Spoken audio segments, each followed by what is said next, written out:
Time News, the best area for political summations and poll reviews, as well as compilations on other similar channels. Today is Tuesday, September 17th, 2024. The presidential debate between Vice President Harris and former President Trump occurred a week ago today, and some new polls have taken place since the debate to show how the public has viewed it. So interesting, the poly market odds have flipped to Harris in the lead, currently being 50% to 48%. Prior to the debate, Trump had the lead by about 51% to 48% or so. Also, Pennsylvania and Nevada's odds have flipped into Harris's lead with 51% to 49% each, which is still essentially a toss-up as they're both below 55%, shown here by the brownish tan color. The fact that there still was movement and that Harris did take the lead does still say something about how the general community on Polymarket, as well as the voters, saw the debate. Onto the polls, the most recent nationwide polling has a Harris +4. So, as I believe I saw somewhere, most likely from the Silver Bulletin, that a Harris +3 national popular vote would have a Trump victory, and a Harris +4 national popular vote would have a Harris victory. Trump winning, Harris +3, Harris winning, Harris +4. So this is still very, very close. A single point or so could very well decide the election.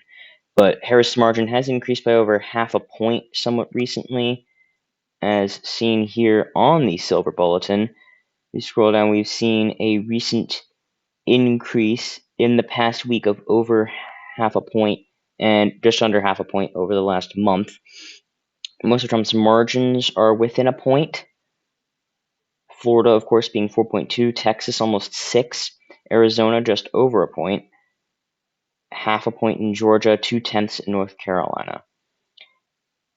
However, some of Harris's are above 2 points, notably Wisconsin. However, it does have the highest polling error when compared to actual results out of all of these states. Some other good indicators are showing good turnout for Harris, as well as this recent poll out of Iowa.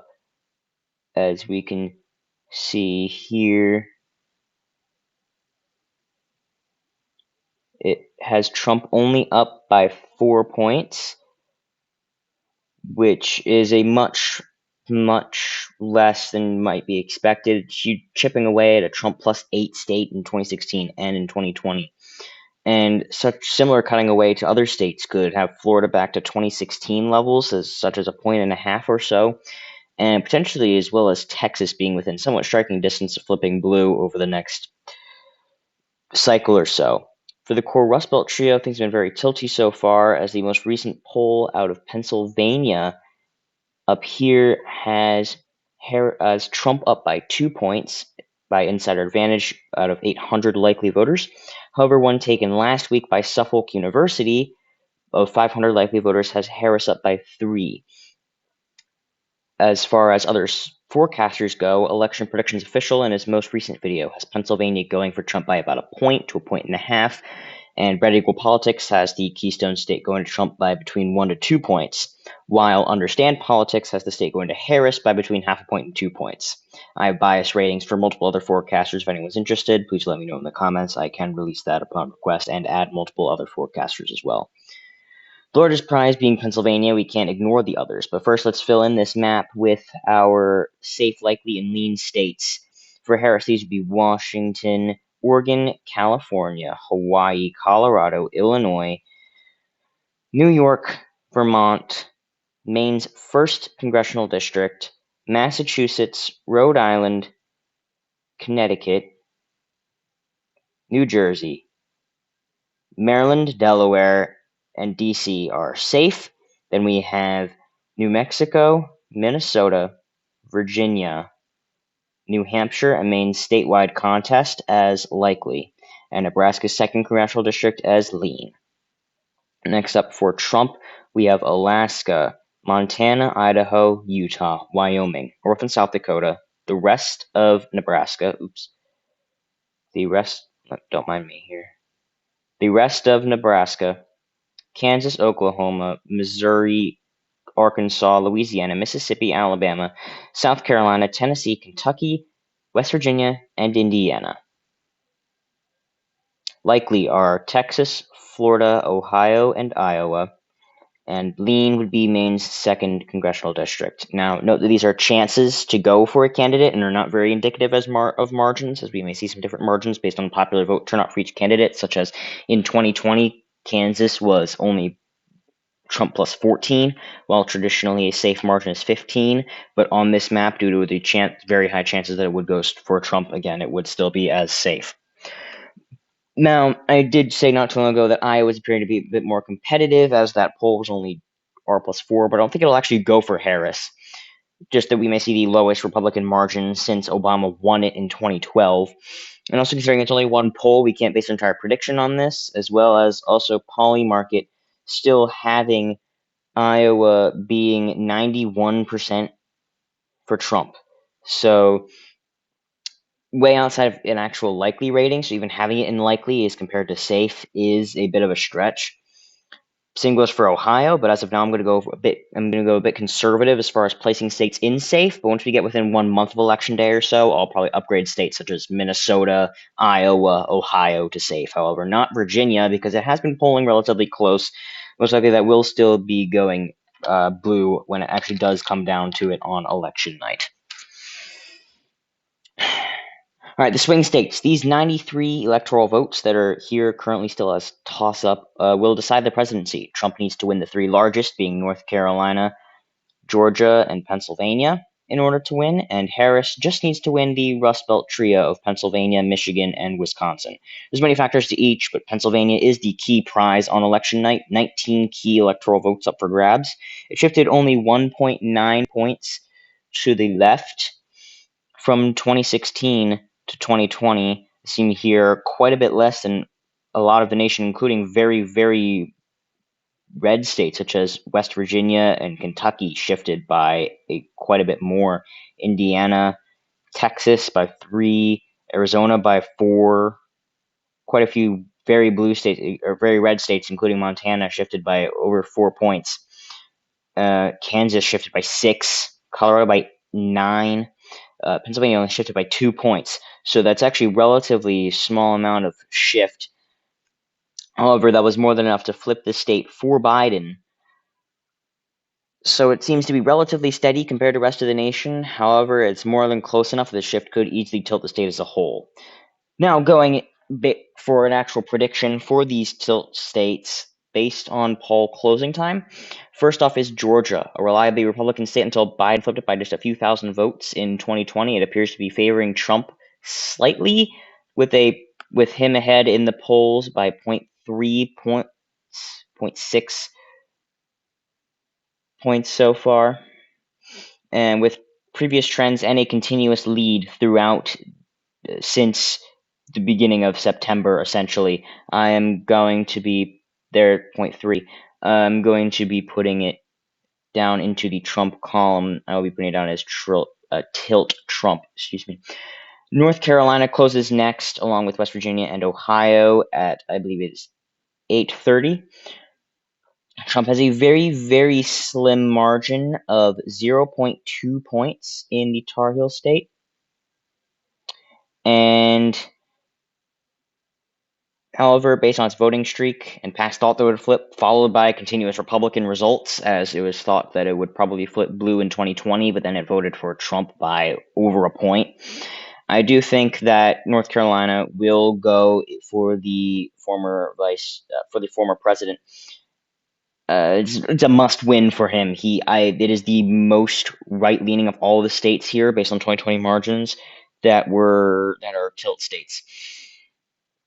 So if he loses North Carolina, most likely he will lose all of these swing states, which means that it would end up being a 319 to 219 victory for Harris. Next up is Pennsylvania, the big kahuna of sorts this election. Polling has Harris up by almost a point, definitely still within the margin of error, but it is still a relatively considerable lead. However, the most recent poll, of course, does have Trump up by 2. Then the one below that has Harris up by 3, and the one before that being even. All of those in the month of September, so they seem to be relatively conflicting. However, she still does have an 0.8 of a point lead. Polymarket has flipped it recently, 51-49. But since it has flipped, I will be putting it in the Harris column, which is a very important win for the current vice president. As losing Pennsylvania, obviously that's the end of the election. If Trump wins Pennsylvania, that's those 3 that he needs to win. He gets exactly 270. So Harris absolutely needs to win Pennsylvania, and as the signs are going right now, I think that she will pull it together. Next up is going to be, I'd probably say that's going to be closer than 2020, probably about a bit under a point. But I think it is still going to definitely go for Vice President Harris. Michigan is next. This is the most left-leaning of the trio, and out of all of the swing states, it's Harris's North Carolina. If Harris loses it, I don't see any shot of her winning the election. Luckily for her, based on the current polls, she has a 2-point lead, almost a 2-point lead, and she's been ahead the entire time since the end of July.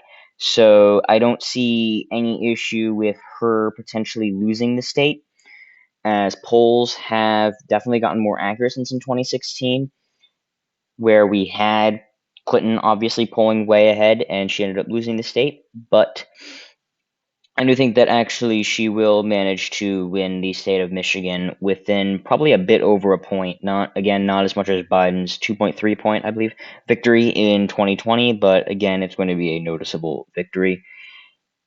And then Wisconsin, traditionally the most right-leaning of the trio, yet the cycle has been consistently left-leaning. They've been polling the most to the left out of all of these states, 2.8 point margin so far for Harris. However, as the highest polling error of any of the swingy states, which would include even the likely states, I'll be putting Wisconsin in the tilt column, even though this margin would have it in the lean. I'm going to put it in tilt, which would bring Harris to 270. But even Polymarket does have Wisconsin in as 60% for Harris and 40% for Trump. So that's actually 1% greater than in Michigan currently.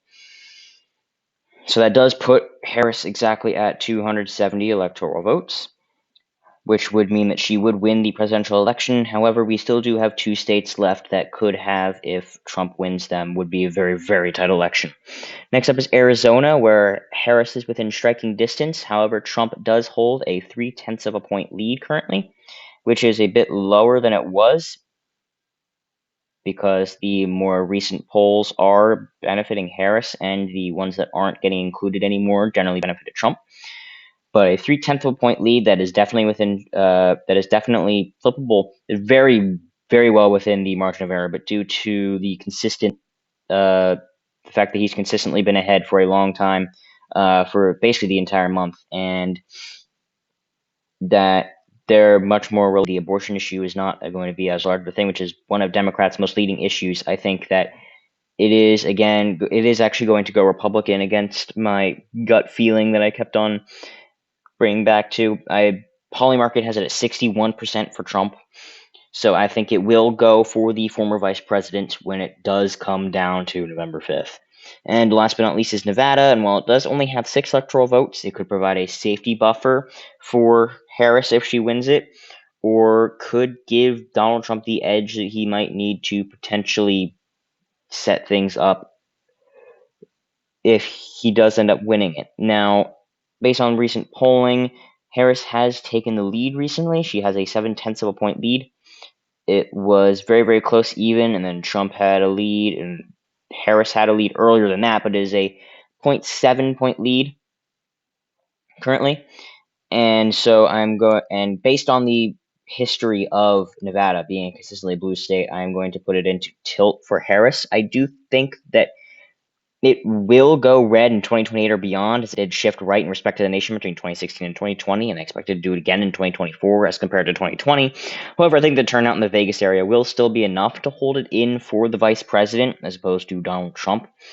And that does conclude everything for today. The totals being 276 to Harris, 262 for Trump.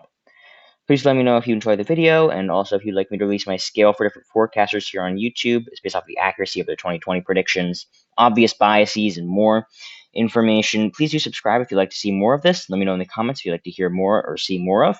I do hope to upload more frequently as we close in on the home stretch with 50 days left until Election Day.